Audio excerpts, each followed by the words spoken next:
Qué bendición, qué alegría poder estar nuevamente junto a ustedes aquí en este su programa, Lecciones de Esperanza. Que la paz y el amor de Dios les acompañe a ustedes, gente linda y querida que nos ve y nos escucha en tantos lugares del mundo. Esperamos que este momento pueda ser aprovechado por todos nosotros y al leer la palabra de Dios, la bendición que eso conlleva pueda llenar e impregnar cada aspecto de nuestras vidas. Así que bienvenidos y podemos disfrutar el tópico que estaremos trabajando hoy. Y para guiarnos, para ayudarnos a profundizar en el tópico importante de hoy que estaremos hablando de cómo a veces es necesario morir o perder para luego crecer y para producir. Cómo a veces el sacrificio se vuelve la gente ve el sacrificio como una pérdida, pero a veces en los ojos de Dios el sacrificio se convierte en una bendición y en un momento de triunfo. Así que Dios nos ha permitido ser acompañados en este momento por el pastor Kevin Mendoza. Pastor Kevin, gracias por la compañía, muy amable. Pastor, muchas gracias por la invitación. Disfruto compartir este espacio contigo y con nuestros hermanos y amigos. Muchísimas gracias. El pastor Kevin es el pastor de un lindo sector aquí a las afueras de Medellín, el oriente antioqueño, lugar de mucho turismo, ¿cierto? Pero donde la luz del evangelio está brillando, una luz especial allí. Amén. Pastor, Jesús utilizó mucho las ilustraciones, ¿no? Las parábolas en la Biblia para podernos hacer comprender temas bien profundos y que de pronto de entrada nos hubiera sido un poco más complejo entenderlos. Y una de esas ilustraciones o parábolas que él utilizó fue el de la semilla de mostaza. Y él precisamente hablaba de que, decía Juan 12:24, ¿no? De cierto digo que si el grano de mostaza o de trigo, perdón, no cae en la tierra y muere, dice, queda solo, pero si muere, lleva mucho fruto. O sea, si el fruto se mantiene en la plantita ahí queda solito y ahí está. Pero si cae a la tierra y muere, produce muchísimo, ¿no? En la vida. ¿De qué forma lo que expresa el apóstol Pablo en Filipenses capítulo 2, versículos 5 al 9, se relaciona y nos complementa a eso que nos habla Jesús allí en Juan con la ilustración de la semilla de trigo, pastor? Sí, precisamente el apóstol Pablo lo que hace es demostrar que Jesús no te pide nada que Él primero no haya hecho. Él es la semilla que muere en primer lugar. Y luego entonces el apóstol allí dice, haya en vosotros el mismo sentir. O sea, vamos a repetir esa experiencia de Cristo. Que aún haya en vosotros el mismo sentir que hubo en Cristo Jesús, que aunque era de condición divina, no quiso aferrarse a su igualdad con Dios, sino que se despojó voluntariamente, se despojó de sí mismo, ¿cierto? Y se hizo hombre, y al tomar la condición de siervo se humilló. O sea, ya eso era una humillación, pero luego dice que se hizo obediente hasta la muerte y muerte de cruz. Entonces es una degradación. Cristo se humilla al hacerse hombre, ya eso era mucho, ¿no? Y luego no cualquier hombre, un hombre servicial, un siervo de todos, ya está todavía más abajo según los estándares del mundo. Y luego dice, un siervo no un siervo cualquiera, un siervo obediente, sumiso. Y no solo eso, sino obediente hasta la muerte. Y no solo muerte, sino muerte de cruz, o sea, más para abajo no se podía. Pero Cristo entonces es ese ejemplo para nosotros. La disposición a hacer semilla que muere, pero que no muere en vano, porque luego tiene fruto y luego tiene recompensa y luego tiene la exaltación de Dios. Entonces, en ese sentido, el apóstol Pablo también toma la figura de Cristo, la petición de Cristo de ser semilla, pero dice es que Él primero lo hizo. Es con ejemplo, el Señor Jesús lo demuestra en su vida y luego dice así también debe ser en ustedes. Pastor, lo que usted dice es perfecto y usted mencionó algo interesante. Usted dijo, desde la óptica humana, ¿no? Como que es degradación el ser siervo y luego el someterse y el ser sumiso y luego llegar a la muerte y no cualquier muerte. Y esa muerte no era algo que se le ocurrió a Cristo, ¿no? Estaba dentro del plan de salvación, el plan de Jesús, lo que Él debía hacer. De hecho, muchos que no entendían el plan de Jesús decían, no, lo esperaban como rey, ¿no? Y buscaron muchas ocasiones para coronarlo como rey, porque dicen, no, si es el Salvador, si es el rey, su posición es exaltada, es en un trono. Pero a veces, muchas veces Dios trabaja de manera muy distinta a como el ser humano, Así es. ¿cierto? Trata de hacer las cosas como las ve. Y me llama la atención que cuando Jesús estaba en esa parte del cumplimiento de su misión, de venir a someterse a unas limitaciones humanas, ¿cierto? A un ambiente complejo, luego a someterse a ese plan, voluntariamente plan de salvación, a morir. Cuando moría la gente veía un fracaso, Wow. los discípulos, ¿cierto? Así Porque es. se descorazonaron, dijeron, Jesús era un "Ah". fracasado según los estándares del mundo. En ese momento sí, En ese hasta momento sus era un- discípulos, ¿cierto? Dijeron, Así no, es. nuestra esperanza era Él. Iban camino de Maús diciendo, no, ay, se perdió tanto tiempo y tanto que añorábamos que viniera el Salvador. Él aparece, les habla. Pero me llama la atención, cuando Él muere, que parece un momento de fracaso total en su misión, realmente era el momento del mayor triunfo Amén. y victoria, ¿no? Amén. Porque si Él no se da ahí, muy seguramente el plan de salvación no se cumple. Así Entonces, a es. veces, como Dios trabaja de una manera como tan distinta, muchas veces contraria a nuestra manera de pensar. Y usted mencionaba allí esa parte, el plan de Jesús tenía que morir. No era reinar, sino morir para pagar el precio de nuestra sangre. Y lo que dice la parábola de la ilustración realmente se cumplió con Él, porque Él muere y el cristianismo, lejos de apagarse, empiezan a venir personas de otros lugares, ¿no? A conocer, a preguntar, y regresaban a sus países llevando informes, siendo conversos también. Sus mismos discípulos, ¿no? Toman el ejemplo de Él y la gran mayoría de ellos muere por el servicio al cristianismo, a la obra de Jesús, y donde morían, que dicen que la sangre de los cristianos se parecía como semilla, ¿no? Porque donde moría un cristiano, surgían muchísimos más. Y aparece ese término de sumisión, pastor, que hoy en día no es tan popular, porque la filosofía moderna lleva a la gente a no, libérate, haz lo que tú quieras, haz tu parecer, no tiene, la vida es corta como para que alguien tenga que controlarte y esto. Pero en la esfera de la salvación la sumisión es tremendamente importante, ¿no? Dentro de los planes de Dios. ¿De qué forma, pastor, Romanos 12, del 1 al 2, nos puede llevar a conocer las formas de conocer la voluntad de Dios para poder nosotros someternos a esa voluntad y a esos planes, ¿no?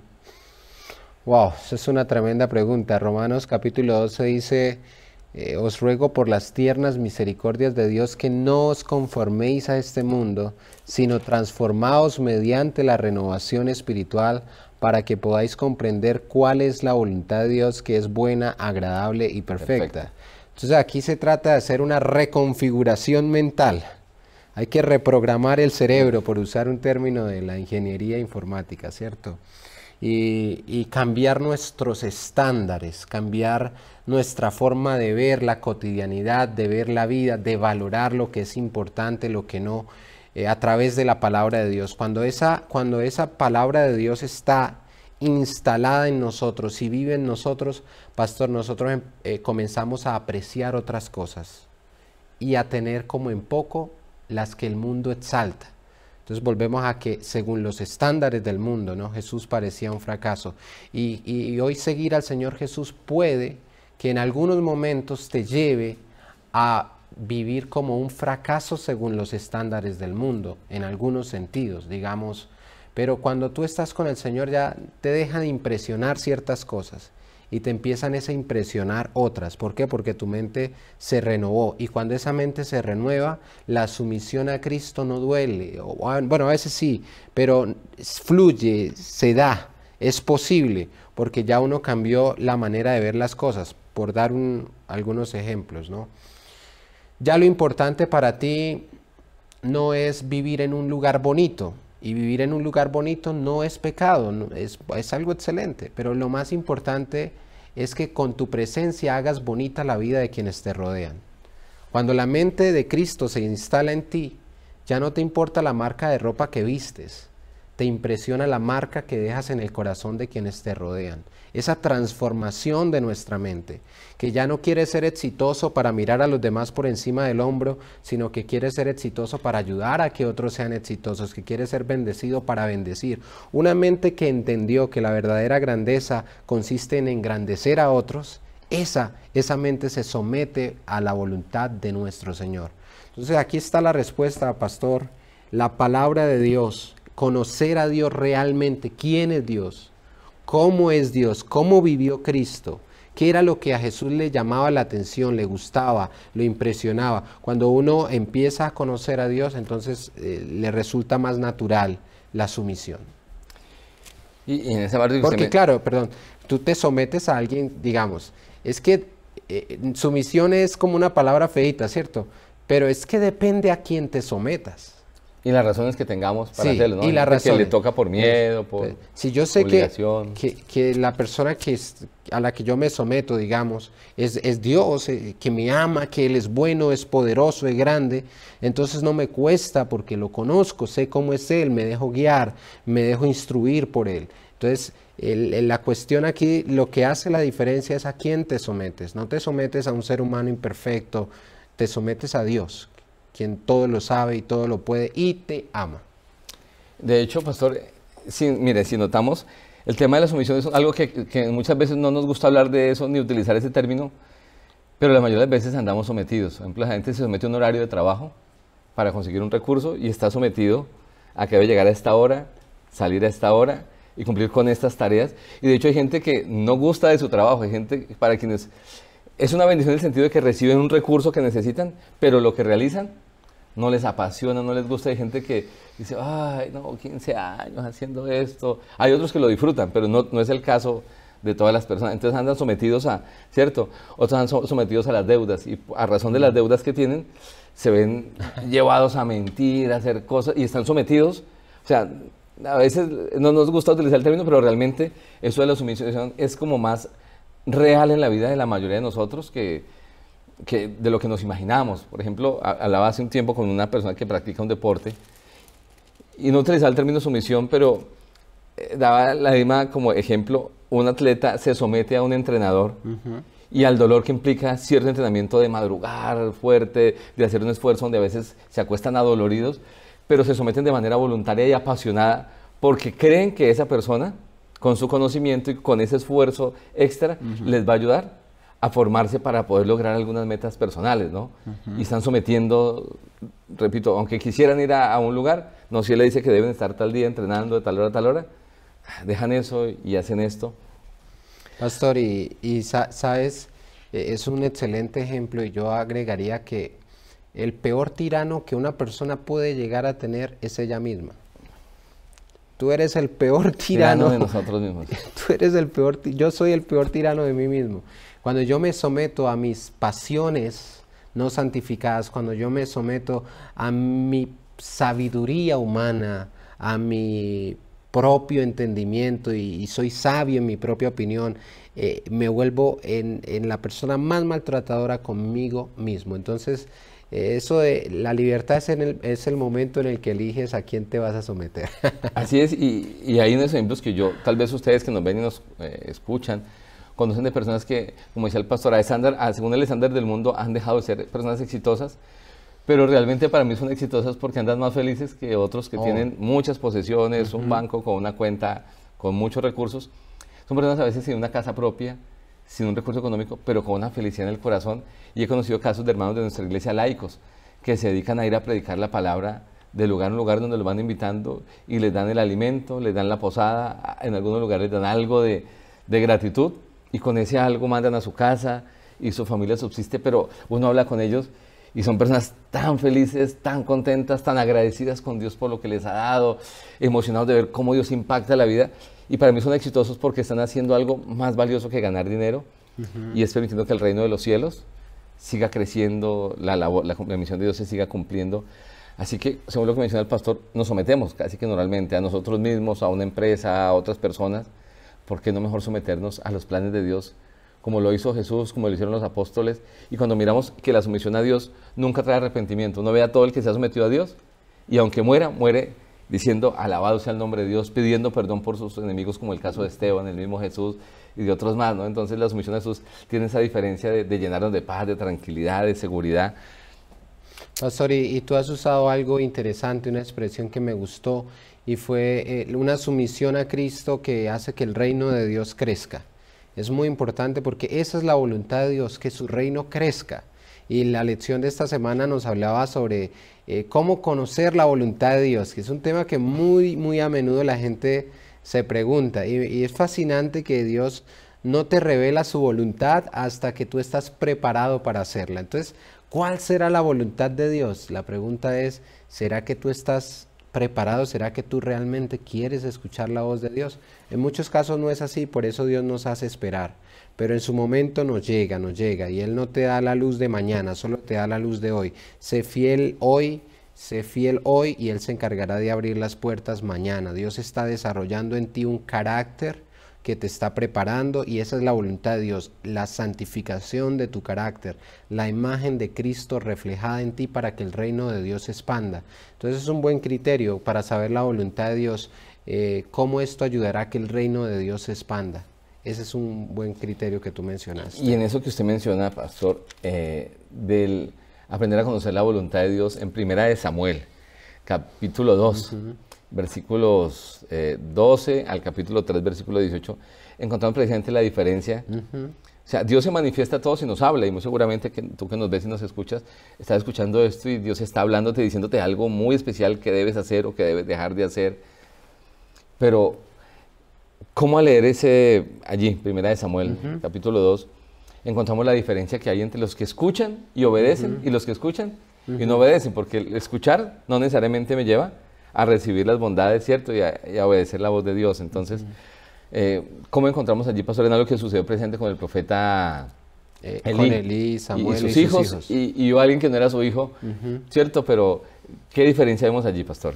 Bueno, pastor, antes me gustaría anotar que si hay alguien en este momento luchando por conocer la voluntad de Dios, tenga la certeza que Dios quiere revelarse a tu vida más incluso de lo que tú quieres que Él se revele. Amén. Así Él te hará saber el camino que debes andar. Ten buen ánimo, sigue intensificando la oración, sigue intensificando el estudio de la palabra de Dios.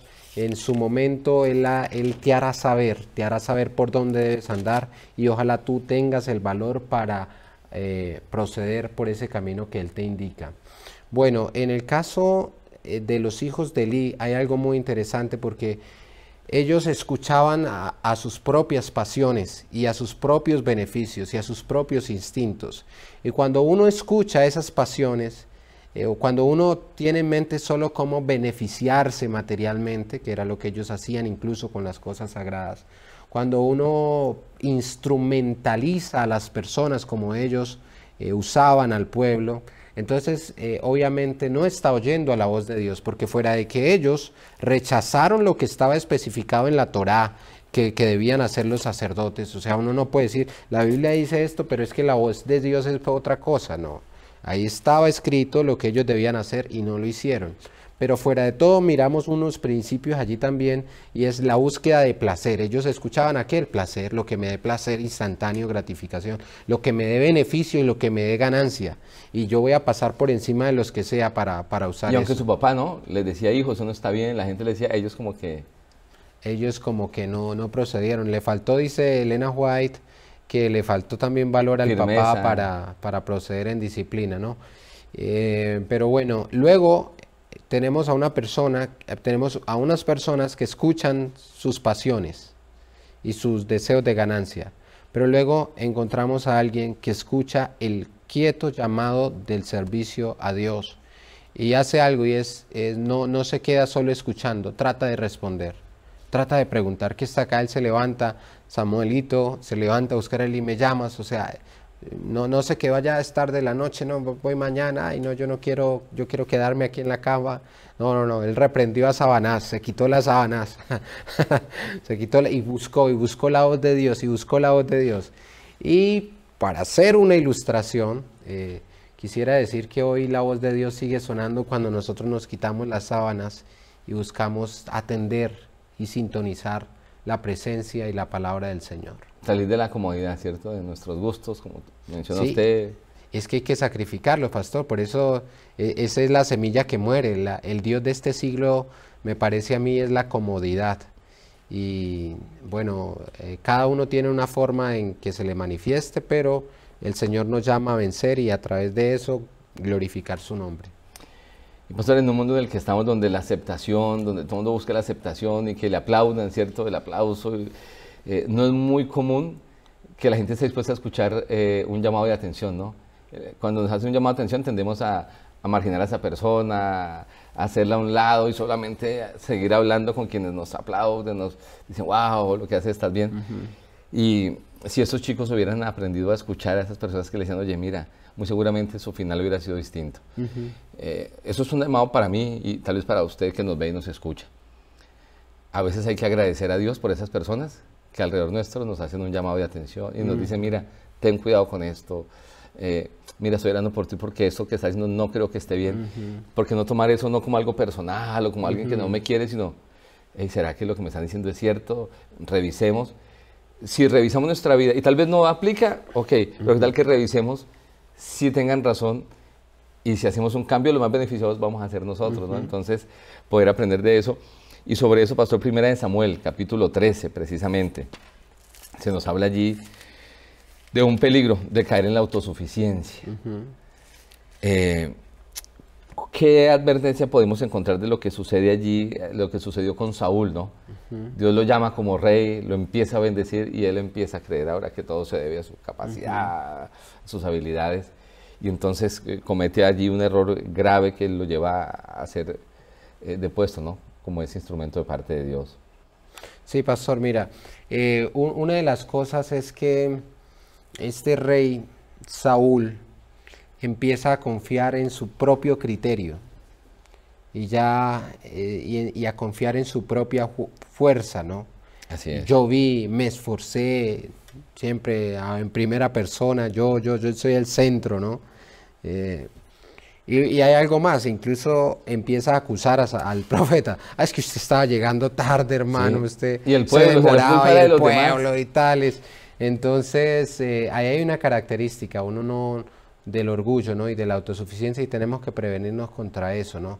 Cuando echamos la culpa a los demás y no estamos dispuestos a decir, no, esto, o sea, ¿cuán distinto hubiera sido el pequé, perdón, Señor, qué debo hacer? Ayuno, oración, ¿qué hacemos con el pueblo? Sí, fallamos, no, pero empieza a justificarse y a echar culpables y a minimizarse y de pronto aceptar un poquito la culpa, pero otro poquito no. Ahí no hay un arrepentimiento genuino y yo creo que esas son advertencias, de ahí podemos tomar algunas advertencias de los peligros que seguramente también a nosotros nos rodean y debemos evitar. Pastor, un pensamiento para resumir lo importante de aprender a escuchar la voz de Dios, de someternos a sus planes y si es necesario de poner los nuestros, si es necesario llegar a morir por Él, luego de conocer su voluntad, para que la obra que Él tiene para nosotros sea completa. Pastor, la religión comercial de nuestro tiempo nos invita a usar a Dios más que a ser usados por Dios. Y la gente hoy ve a Dios como un instrumento para conseguir bendiciones temporales, para llevar una vida cómoda aquí en la tierra. Pero esta lección ha venido a recordarnos que el que manda es Dios y el que debe usar es Él a nosotros y no nosotros pretenderlo usar a Él. Y que cuando nosotros estamos dispuestos a morir al yo, a renunciar a caprichos, a deseos que ni siquiera son nuestros, sino que el mundo implantó en nosotros y que no nos dejan ser libres. Cuando renunciamos a esos deseos, entonces morimos aparentemente en derrota. Pero es entonces cuando, ¿verdad?, empezamos a ser útiles y poderosos en el Señor. Amén. Es una invitación para todos nosotros. Pastor, agradecemos el tiempo, la disposición de venir a estar con nosotros y sometámonos a Dios, somete tus planes. Y estos días hablaba con alguien que me decía que tuvo que quedar en la silla de ruedas para darse cuenta lo valioso que era para Dios y que su vida fuera una vida feliz. Y me llamó la atención, decía, pastor, yo nunca pensé estar aquí, pero ahora realmente soy feliz, ahora que he entendido los planes de Dios. O sea, tuvo que morir a sus planes de una manera fuerte, hacer un cambio de vida total para darse cuenta de los planes de Dios. Y decía, esta silla de ruedas la gente lo ve como un impedimento, pero para mí es la mayor bendición y la muestra del amor de Dios. Y wow, qué tremenda relación con Dios se tiene, ¿no? Para llegar a una reflexión de esa. Así que pues vamos a orar para que Dios nos pueda utilizar como menciona el pastor. Eterno Dios, estamos aquí agradecidos porque el Dios del cielo siempre nos da ejemplo en lo que nos pide que hagamos para Él.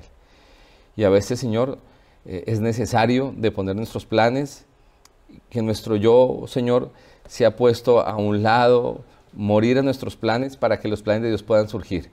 Y los planes de Dios siempre son maravillosos, son eternos, son perfectos y son lo mejor que puede pasar en nuestras vidas. Amén. Así que queremos colocarnos, queremos dejar a quienes nos ven y nos escuchan en tus manos para que tu plan se pueda cumplir, para que podamos aprender a escucharte y obedecerte y gozarnos, Señor, en tu voluntad. Bendice al pastor Kevin, su ministerio, a quienes nos ven y nos escuchan, Señor. Que si es necesario ese cambio se pueda dar hoy, Señor. Puedan ver cómo a veces echas al suelo nuestros planes para que los planes divinos lleguen a nuestra vida y nos demos cuenta que lo que Dios tenía era mucho mejor y mucho más grande que lo que habíamos soñado. Amén. Así que dejo a nuestros oyentes y televidentes en tus manos, nos colocamos en esas lindas manos de amor, pues lo pedimos todo en Jesús. Amén. Dios les bendiga, Dios les acompañe y les guarde y nos vemos muy pronto en un nuevo capítulo de Lecciones de Esperanza.